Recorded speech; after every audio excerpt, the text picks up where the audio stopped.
Convido você a abrir sua Bíblia em Romanos 12, versículo 1 e o versículo 2. E o tema da nossa mensagem hoje, o tema do nosso live esse final de semana é Vivos para Adorar, um coração adorador.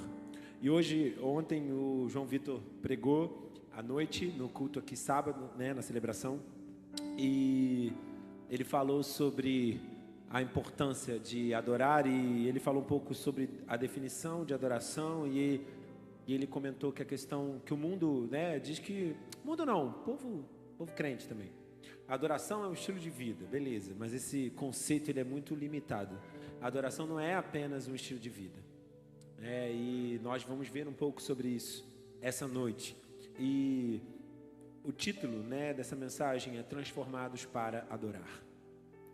Nós precisamos ser transformados para de fato sermos adoradores do Senhor.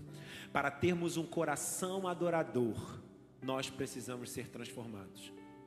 Nós precisamos ser renovados. Nós precisamos ter as nossas mentes renovadas e sermos transformados por Deus através da sua palavra. Então vamos ler.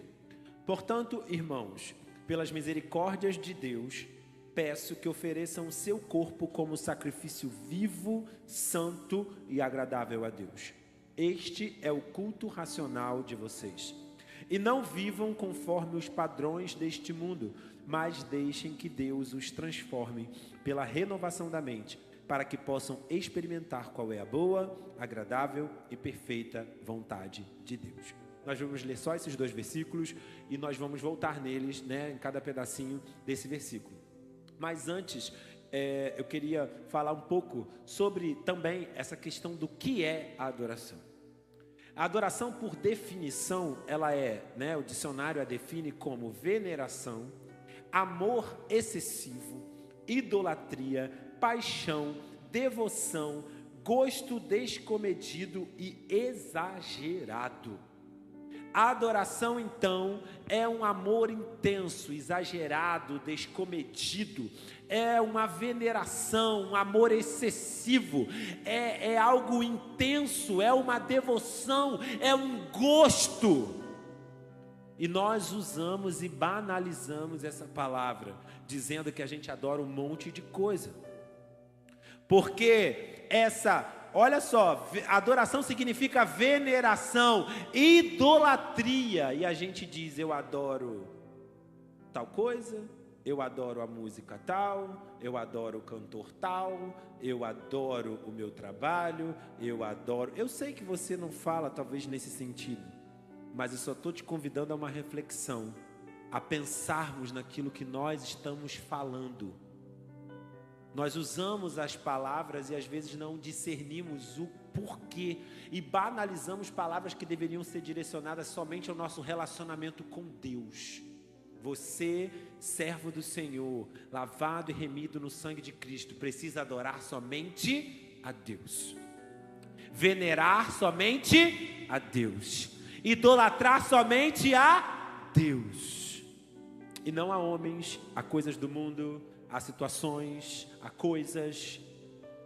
Então, se policie não falar, eu adoro fulano, não, eu gosto de fulano, eu amo Beltrano, eu adoro esse filme, não, eu gosto desse filme, eu adoro essa música, não, eu gosto, eu amo, eu não venero, eu não idolatro, porque no mundo há uma idolatria.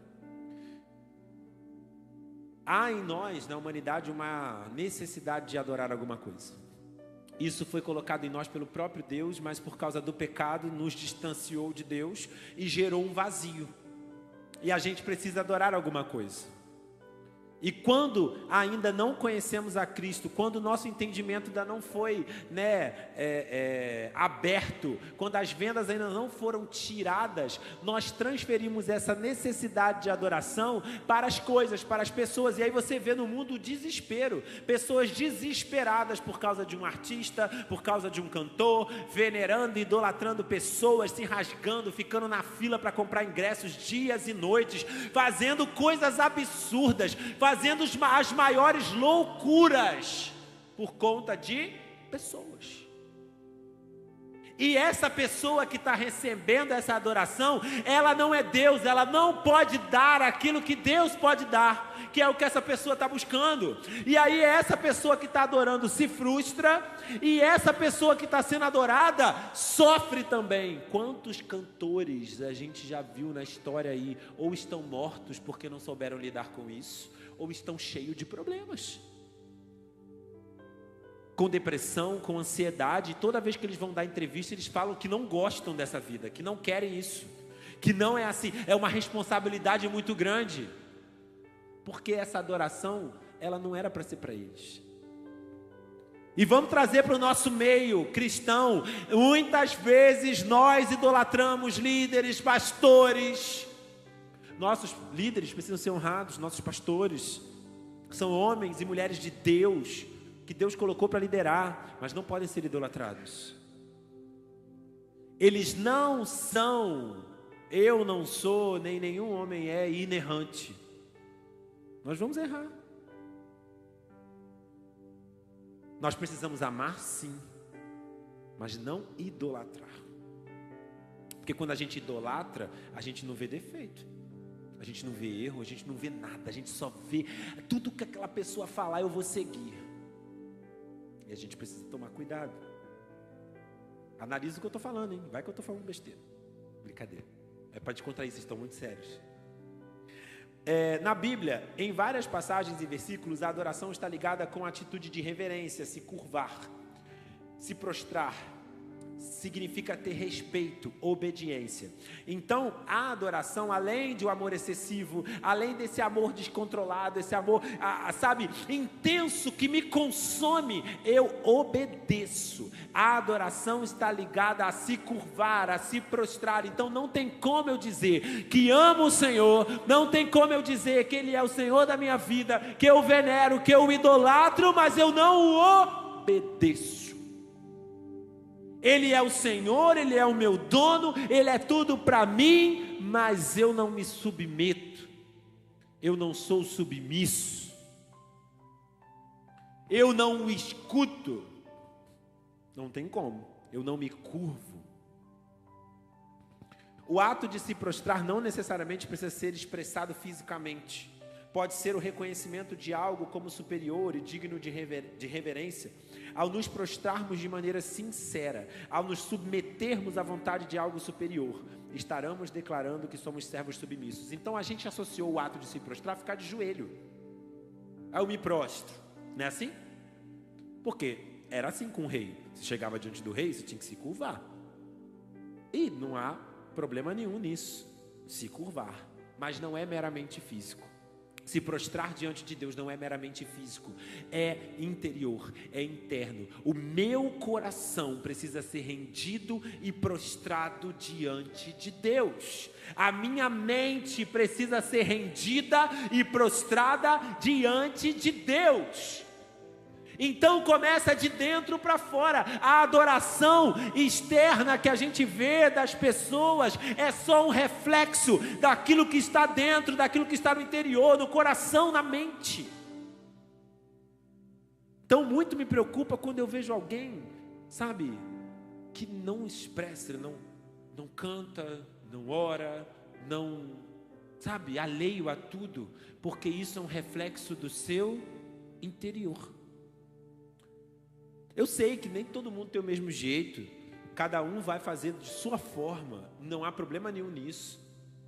Uns são mais exagerados, como eu, minha esposa, outros são mais quietos, como o pastor. Mas alguém tem dúvida? Não, mas ele tem o jeito dele, eu tenho o meu. Grito, falo alto, como o pastor fala, sou de Japeri, não sou de Japeri, sou de São João, de Meriti, mas é tudo na Baixada. Filho de nordestino, aí falo alto, gesticulo. Se prender minhas mãos, não consigo falar, que está presa, que eu tenho que gesticular.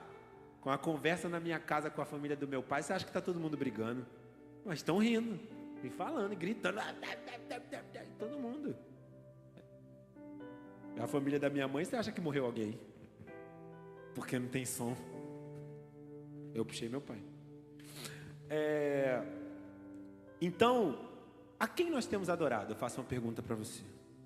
Você já entendeu o que é adoração, amém? A quem nós temos adorado?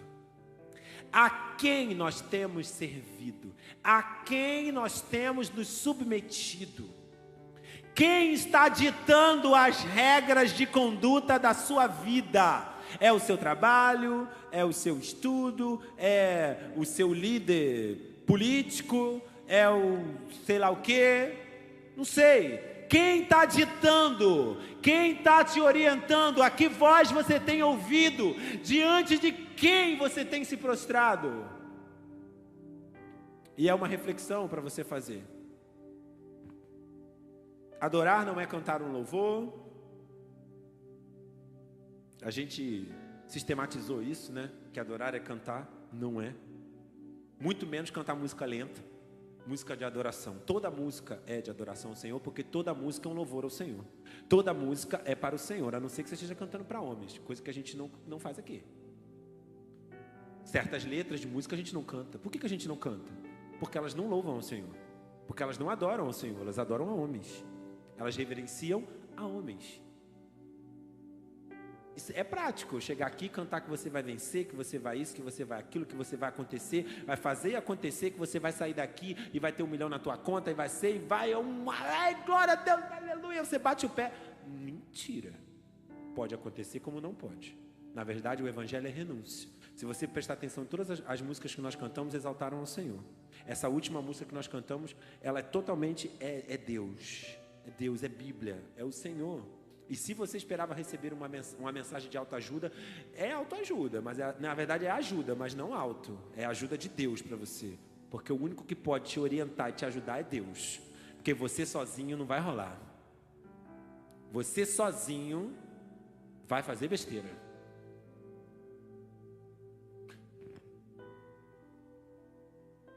Adorar, né, não se faz numa hora de culto e acabou. Você veio aqui, cantou e pum, foi embora.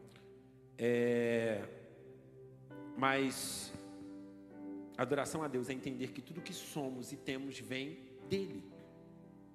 E que a totalidade daquilo que nós somos é do Senhor e para o Senhor. Nossas palavras e ações precisam ser norteadas por isso.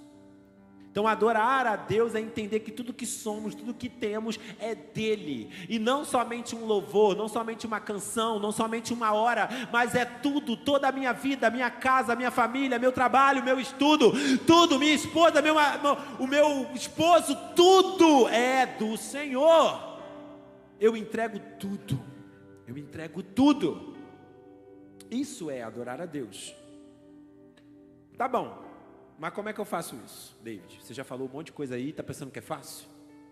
Não é, eu sei que não é fácil.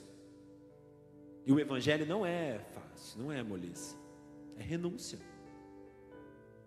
É renúncia. Mas Deus é tão misericordioso que as ferramentas para que nós pudéssemos conseguir fazer isso, Ele já nos deu. É o Espírito Santo. É a graça maravilhosa do Senhor derramada sobre nós. Deus, Ele viu na eternidade a mim e a você e nos escolheu, nos chamou, derramou sobre nós a sua graça, tirou as vendas dos nossos olhos, nos fez seus filhos. E agora nós precisamos nos apropriar dessa verdade. Como viver para adorar a Deus? Como termos um coração adorador? E a resposta é através de uma mente renovada. A chave é uma mente renovada. Mas como que eu renovo a minha mente, David? Através da palavra, que é o que a gente acabou de ler. E a gente vai seguir aí no texto. Lá no começo do versículo 1 diz: portanto, irmãos, pelas misericórdias de Deus, peço que ofereçam seu corpo como sacrifício vivo, santo e agradável a Deus. O apóstolo, ele começa com um pedido, esse versículo.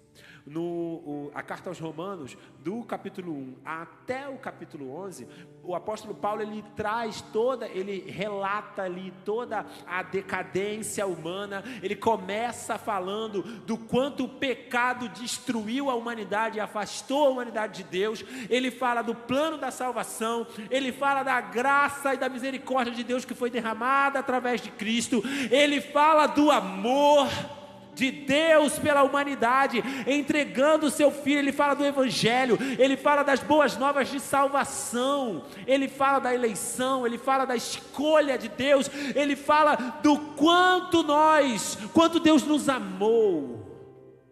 E aí, ele no capítulo 12, ele começa, é como se ele dissesse assim: olha, eu falei isso tudo para vocês, e agora eu peço, eu rogo para vocês, eu imploro para vocês, pelas misericórdias de Deus. O que são essas misericórdias? É tudo aquilo que Deus fez por nós. Você era pecador, você estava longe de Deus, perdido no pecado, mas Deus salvou você. Deus brilhou a luz de Cristo sobre a sua vida. Isso é misericórdia, isso é graça, e mediante essa graça, rogo a você, imploro a você, apresente o seu corpo como sacrifício vivo diante de Deus. Isso é adoração. A gente não renuncia a quem somos porque a gente é bonzinho, porque a gente é o tal. Não, a gente renuncia a quem a gente é porque a gente viu alguém mais belo, porque a gente viu alguém mais excelente. A gente considera tudo como perda, e agora eu vou me sacrificar a minha carne, o meu eu. E esse é o clamor do apóstolo Paulo. Um sacrifício sempre envolve morte de alguma coisa. No Antigo Testamento eram sacrificados animais uma vez ao ano para remir os pecados. Cristo morreu na cruz para remir os nossos pecados. E agora nós não precisamos mais matar animais, queimar nada. O que a gente precisa colocar no altar são as nossas vidas. Um sacrifício vivo. Você não vai se matar, não. É um sacrifício vivo. São os seus sonhos. Aquela música Abro Mão, muita gente não gostava de cantar, mas ela é a maior verdade. Abro mão dos meus sonhos, abro mão dos meus planos. E uma parte fala que o sacrifício sou eu. O sacrifício sou eu. Mas hoje vivemos um tempo em que o evangelho é pregado, em que não se prega o sacrifício do eu, mas a exaltação do eu. Você é empoderado, você é o bom, você é o tal, você, quando deveria ser o Senhor. Você não é nada, é o Senhor.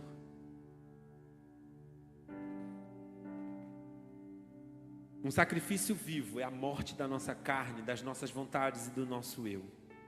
Em Cristo estamos mortos para o pecado e vivos para Deus. Um sacrifício vivo é viver para o Senhor totalmente e não para nós mesmos. É oferecer a si mesmo ao Senhor todos os dias. O sacrifício lá no templo era uma vez ao ano pelos pecados. O sacrifício vivo que temos que entregar a Deus é todo dia, toda hora. Amanhã, hoje, quando você sair daqui, amanhã, quando você abrir seus olhos para ir trabalhar, a sua rotina, em todo tempo, você precisa ser um sacrifício vivo no altar do Senhor, sacrificando muitas vezes a sua vontade, os seus impulsos.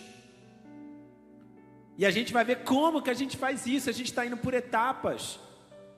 E eu estava ouvindo uma pregação de um pastor, e ele estava falando sobre isso. Augusto Nicodemos, ele estava falando que é aquela coisa assim: você sai de casa na bênção, acordou na bênção. Aqui em Maricá não muito, que de manhã o trânsito ainda é bom, mas quem já morou no Rio, você sai de casa feliz e contente, e você só se estressa da onde você sai até o trabalho.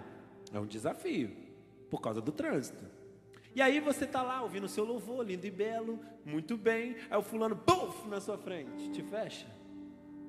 Aí você sacrifica o seu eu. Não vou falar. É fácil, amados irmãos. Não é fácil, a gente não pode ser hipócrita, não é fácil. Mas é o que devemos fazer. Isso é sacrificar o eu, porque se fosse fácil, não era sacrifício. Você está entendendo? Se fosse fácil, não era sacrifício. É porque é difícil que é um sacrifício. E a gente faz porque a gente ama a Deus. As pessoas do mundo falam: crente não pode isso, crente não pode aquilo, crente isso, crente aquilo, crente. Não é que o crente não pode isso, não pode aquilo. A gente não está aqui para fazer uma listinha para você do que pode e do que não pode. A gente está aqui para pregar a palavra, para falar a verdade. E o Espírito Santo vai guiar a sua mente naquilo que você deve e aquilo que você não deve fazer. Talvez seja algo que até é lícito, não é pecado, mas você precisa renunciar porque isso te domina, porque isso dita as regras da sua vida, porque isso te afasta de Deus, e é isso que você precisa renunciar. O Evangelho é renúncia. Pegue a sua cruz e siga-me. E aí, quando você entende o sentido de renunciar, pegar a sua cruz e seguir, você engloba tudo. O que você vai ter que renunciar, só você sabe. Não sou eu que tenho que ficar fazendo uma listinha para você, nem o pastor, nem o teu líder. Você jovem, você adolescente, está crescendo agora. O teu líder de célula, o teu professor de EBD não tem que ficar fazendo listinha para você do que você tem e o que você não tem que fazer. Ele tem que te ensinar a palavra, ele tem que te ensinar a verdade. E você tem que comer e beber de Deus para entender aquilo que você precisa fazer e aquilo que você precisa queimar e renunciar para viver de fato como um adorador do Senhor. E isso é pessoal. É pessoal. E é por isso que a gente não tem esse tipo de pregação aqui. Porque a gente precisa ensinar a palavra. Porque eu não vou estar com você todo o tempo. Eu não vou estar do teu lado. A gente não cuida de jovens aqui para ele ficar me mandando mensagem toda hora. Ô David, eu posso isso? Ô David, eu posso aquilo? Não. Ô David, eu posso ouvir? Não, eu sei. Ô meu filho, e aí? O que tu acha? Eu já mando logo assim, o que tu acha? Porque se ele disser para mim que acha que está normal, eu já tenho que orar, porque eu já mando ele ler a Bíblia. Porque se ele acha que está normal aquilo, que aquilo está bom e não está, entendeu? Só que aí com o jovem adolescente você não pode entrar de sola. Se você entrar de sola, ele vai fazer. Ele vai fazer, é assim. A gente está com um pré-adolescente lá em casa, que está se adiantando. Ele nem é pré-adolescente, mas ele está se adiantando, porque ele quer, essa geração está acelerada. Aí as pessoas ficam dizendo: porque não tem que falar isso, porque não tem que falar aquilo, porque não pode batizar a criança, porque não pode, não batiza não, para tu ver. Não bota ele para ouvir a palavra não, para você ver, porque o mundo não está perdendo tempo não está perdendo tempo, não está perdendo tempo. Cíntia hoje me mostrou o grupo dos alunos da sala do Gustavo, eu fiquei horrorizado com o que estava escrito. Tu olha o grupo da escola do teu filho? Olhe. Porque você pode não xingar palavrão, mas no grupo é um monte. Eu trabalho numa escola integral, de 7 às 5. É de 7 às 5 ouvindo palavrões dos piores possíveis. Dos piores possíveis. E muitos são crentes. Me seguem na rede social, eu sei que são. Aí quando me veem que eu vi que xingou, aí olha pra minha cara assim. Aí eu só faço assim. Bonita. E aí eles seguram. Mas estão construindo. Cabe a nós ajudar. Tem adulto que vive assim. Mas é porque a mente ainda não foi preenchida com a palavra. Porque o impulso vem, mas o que controla é a renovação da mente. É estar cheio da palavra. E aí o texto continua. E este é o seu culto racional. Então lemos aí, rogo-vos, pois, que apresentei os vossos corpos como sacrifício vivo diante de Deus. Esse é o seu culto racional. O que é um culto racional? Não é aquele culto em que você entra igual um robô e deixa as suas emoções lá fora. E vem pra cá e fica em pé igual um 2 de paus, assim, cantando igual você está cantando o hino nacional, sem emitir nenhum tipo de emoção, sabe? Você não pode nem se mexer, porque é pecado fazer uma dancinha para lá e para cá, ou bater palma, ou fazer qualquer tipo de expressão, chorar. Então, tá chorando por quê? Eu sou nessa época, gente, eu sou velho, vou fazer 40 anos daqui a 15 dias, acho que é 15, né? Não sei, ou menos, sei lá, não é menos, semana que vem. 40 anos, mas eu peguei o tempo da igreja que era assim. E eu sempre fui questionador. E eu me lembro de falar para minha mãe, por que vocês ficam desse jeito? É muito ruim, parece que vocês mudam. Do nada, chega na igreja, muda todo mundo. Começa todo mundo a ficar... Era assim, meu tio tocava teclado, aí tocava teclado, meu pai tocava baixo, meu pai era meio fora da caixinha, gostava de fazer uns groovezinhos, mas era comedido. Minha mãe, estatelada, de olho aberto, cantando assim, sem expressar, como se fosse pecado expressar emoção. O culto racional não é isso, gente. O culto racional é um culto que você presta a Deus, é a adoração que você presta a Deus, entendendo, discernindo. O culto racional é você sacrificar a sua carne, renunciar à sua vontade, renunciar àquilo que talvez esteja te consumindo de maneira racional, de maneira, lógica.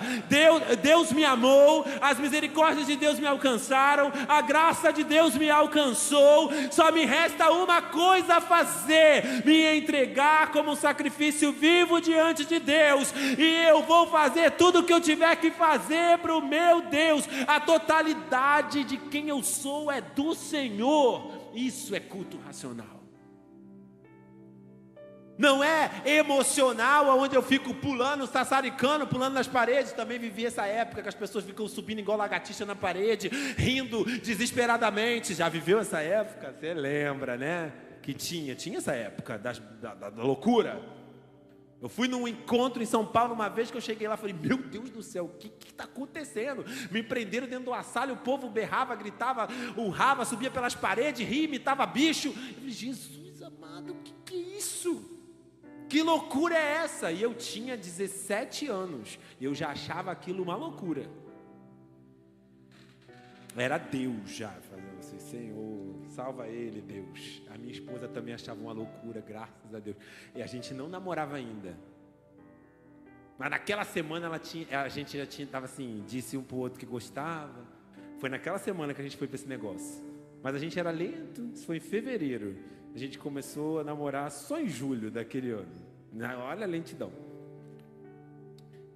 Um pouquinho lento, só um pouquinho lento. Eu era muito feio, gente.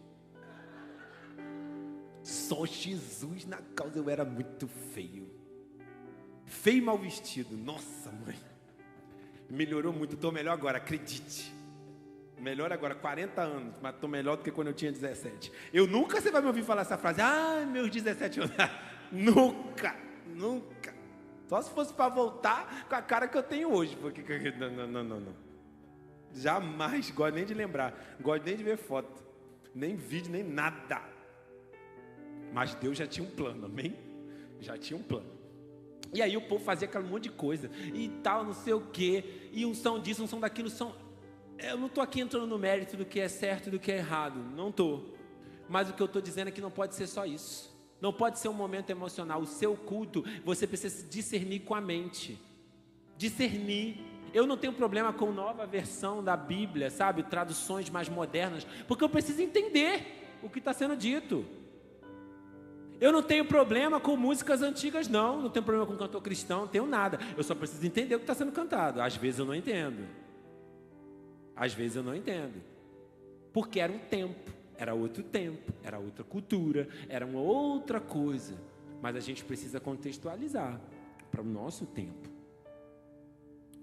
Porque eu preciso discernir, eu não posso entrar por essas portas e sair sem discernir nada, sem entender nada. E tá só aqui por estar. Isso não é culto racional. Adorar a Deus. E por isso então que vai além de estar na igreja. Porque se o meu culto racional é a totalidade do que sou, e eu entendo quem Deus é, quem eu sou, e por isso eu adoro aqui, eu adoro no trabalho, eu adoro na faculdade, eu adoro com gente, eu adoro sozinho, eu adoro o tempo todo, eu louvo a Deus o tempo todo. Eu não ligo um automático quando eu vou para a igreja e desligo. Como, não posso falar, uma outra religião faz, que domingo de manhã liga. O primeiro culto não tinha transmissão, esse tem. Liga um botãozinho e vamos. Esse automático é um problema. Porque o nosso Deus, Ele é vivo. É vivo. E as coisas não fluem no automático. O culto, então, é um resultado da compreensão das misericórdias de Deus, que nos alcançaram, uma adoração genuína baseada na consciência de quem Deus é para cada um de nós. Entender isso e agir assim é adorar a Deus em espírito e em verdade. E a palavra diz que o Senhor procura aqueles que o adoram em espírito e em verdade. E um adorador que o adora em espírito e em verdade é aquele que entende as suas misericórdias, a sua graça, entende quem Deus é, quem Deus representa, o que Deus é para mim, e cultua, e o adora, sacrifica o seu eu e se entrega totalmente, compreendendo aquilo que está fazendo. Não há outra coisa a se fazer que não se render e adorar a Deus.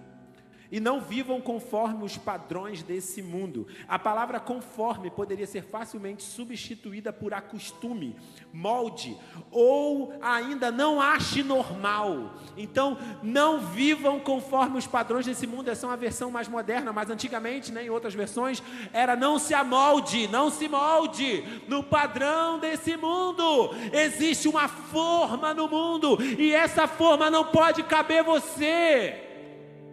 Não pode, e você não pode querer se enfiar nela para poder caber. Sabe aquela roupa que não dá mais, que você engordou e ela já não dá, e você fica querendo entrar nela? Não se amolde, não se conforme, não siga o padrão que a sociedade e o mundo ditam, que este século dita. Nem tudo que se fala aí fora é pra gente. 90% não é, para não dizer 100%. Não espere de pessoas que não são cristãs conceitos cristãos e ensinamentos cristãos. Não espere isso, não cobre isso, porque eles não têm o que a gente tem. Eles ainda não enxergaram a verdade, não entenderam o que é o Evangelho. Citam a palavra, citam a Bíblia, mas não discernem, não é racional. Não nos conformemos com esse mundo.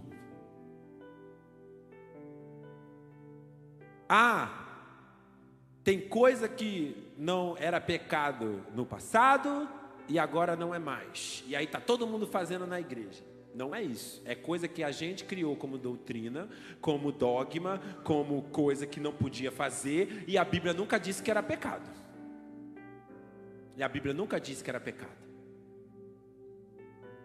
Mas tem coisas que nós sabemos muito bem que não muda.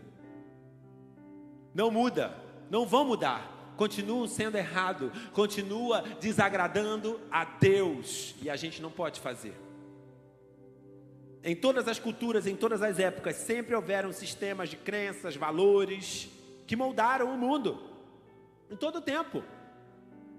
Paulo exorta a cada cristão que, embora o mundo estabeleça suas ideologias e verdades, precisamos estar alicerçados naquilo que a palavra de Deus nos ensina como é correto. Ela é verdade. E a coisa que mais tem acontecido no nosso tempo hoje é a relativização da palavra. Não é bem assim, não é desse jeito. A Bíblia precisa ser interpretada de outra forma. Essa interpretação é antiga, não é bem assim. E ficam deturpando a palavra para incentivar e para abençoar, vamos dizer assim, uma prática que a Bíblia condena.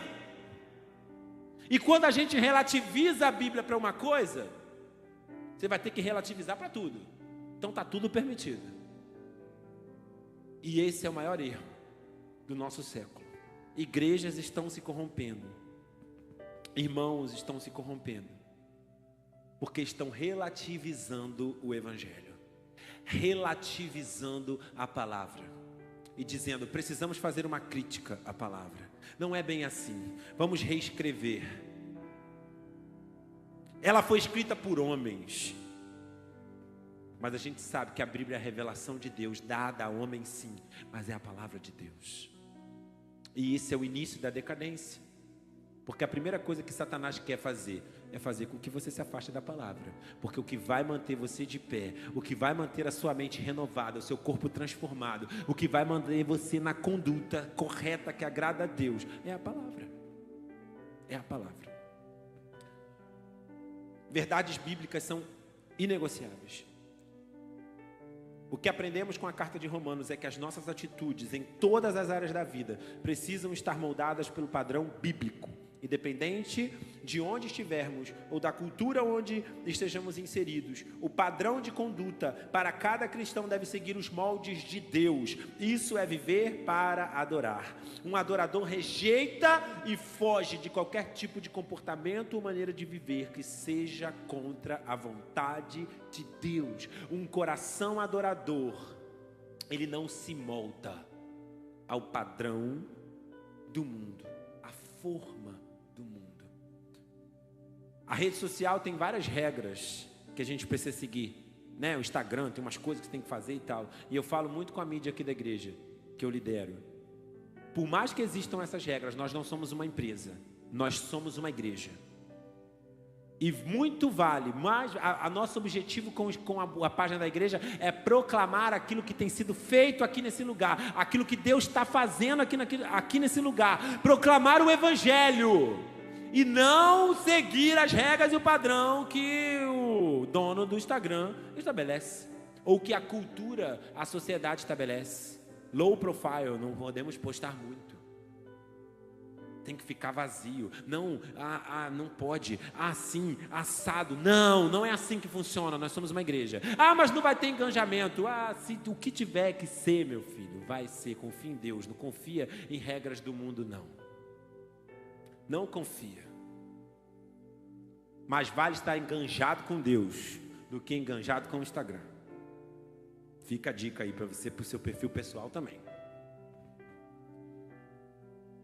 Mas deixem que Deus os transforme pela renovação da mente. A nossa mente contaminada pelo pecado só poderá experimentar uma renovação através da ação do Espírito Santo, que agirá mediante nossa atitude em buscar o alimento da palavra de Deus. Estudo e meditação na palavra são as ferramentas para uma mudança de mente. Mudança na maneira de pensar e ver o mundo. Renovar a mente é uma mudança na maneira que nós entendemos as coisas. Agora somos salvos em Cristo. A renovação parte de cada um de nós dando ouvido à voz do Espírito e trazendo para nós uma ação de Deus, a transformação. Então eu renovo a minha mente. Eu apresentei o meu corpo como um sacrifício vivo. Esse é o meu culto racional. Eu estou discernindo, eu estou entendendo. E eu agora busco a palavra de Deus, busco renovar a minha mente através da palavra de Deus, fazendo aquilo que ela determina para mim. E com isso eu sou transformado. A renovação da mente é uma atitude nossa, porque nós sim temos a escolha.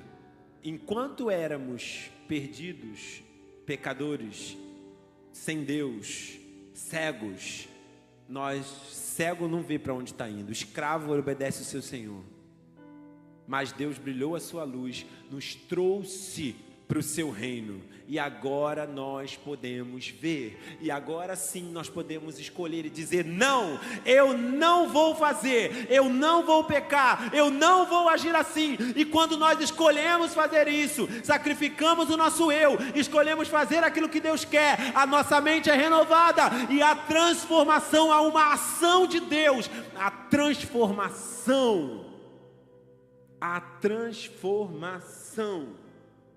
da nossa mente.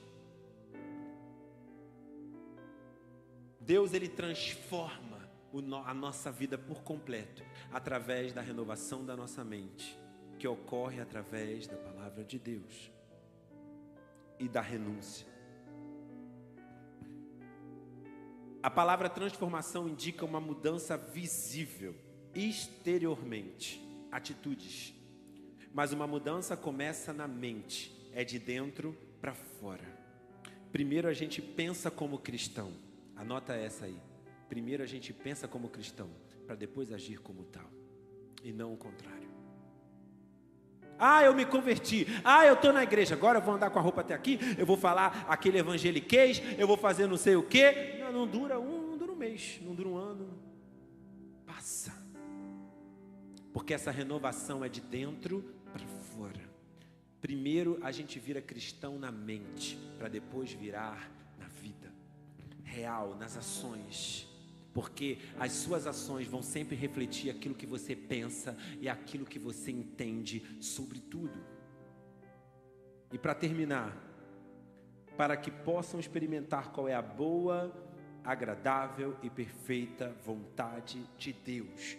O texto do apóstolo Paulo, ele condiciona o experimentar a vontade de Deus a uma mente renovada e a transformação do ser. Ou seja, eu vou experimentar a vontade de Deus, a boa e perfeita, agradável vontade de Deus, quando eu renovar a minha mente e tiver sido transformado, porque aí eu vou fazer aquilo que Deus quer que eu faça. E vou experimentar a boa, perfeita e agradável vontade de Deus, serei feliz.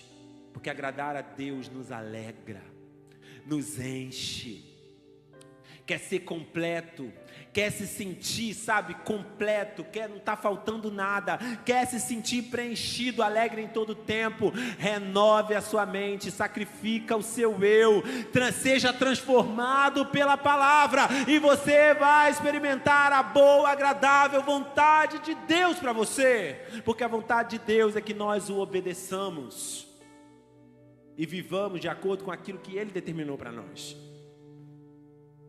Para que possamos entender e experimentar a vontade de Deus, precisamos ser transformados por Ele. E com isso, experimentamos o prazer de viver de acordo com aquilo que Deus estabeleceu para os seus filhos. Viveremos em adoração a Ele. Uma mente renovada pela ação do Espírito, através da palavra e transformada em sua totalidade, reconhece que não pertencemos a nós mesmos, que somos do Senhor, por Ele vivemos. Entende que nós não merecíamos nada, perdidos no pecado, mas alcançamos misericórdia e graça em Cristo Jesus. Devemos então, a partir disso, viver em adoração ao único digno, viver uma vida inteira de dedicação a Ele. Essa é a marca da transformação. Então a marca de que você é transformado, que você de fato foi feito novo, é que você vive uma vida de adoração, uma vida de renúncia, uma vida de prostrado aos pés do Senhor. A totalidade de quem você é do Senhor, é Ele quem dita as regras da sua vida, é Ele quem determina o que você vai fazer, e você renuncia todos os dias às suas próprias vontades para agradar o seu Senhor. Isso é uma vida de adoração. Isso é ter um coração adorador. Isso é ser vivo para adorar.